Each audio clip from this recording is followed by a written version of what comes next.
బాహుబలితో world wide popularity తెచ్చుకున్నాడు రానా. కళ్ళతో క్రుయాలిటీని పండించి అందరినీ మెప్పించిన రానాకి మరో భారీ ఆఫర్ వచ్చిందంటూ ఫిలిం నగర్లో జనాలు మాట్లాడుకుంటున్నారు. రుద్రమ్మ దేవితో సౌండింగ్ సక్సెస్ అందుకున్న గుణశేఖర్ మరోసారి సొంత బ్యానర్లో భక్త ప్రహ్లాద మూవీని ప్లాన్ చేస్తున్నాడు. అయితే భారీ బడ్జెట్తో నిర్మించే ఆ సినిమాకి నేషనల్ మార్కెట్ అండ చాలా అవసరం. లేదంటే బడ్జెట్కి కలెక్షన్కి సంబంధం ఉండదు.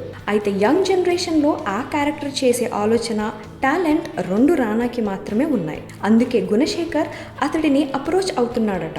బాహుబలితో నేషనల్ ఇమేజ్ వచ్చింది. రుద్రమ్మాదేవిలో గుణతో పనిచేసిన పరిచయం ఉంది. అందుకే మెయిన్ లీడ్గా రానాని ఫిక్స్ చేసి తన ప్రాజెక్ట్కి క్రేజ్ని తెచ్చుకోవాలనుకుంటున్నాడు గుణశేఖర్. రైల్వే రాజ్ ఆడి ఓడిన ఆట వీడు. ముసలకి నీళ్ళల్లో బలం, వీళ్ళకి అడవిలో బలం.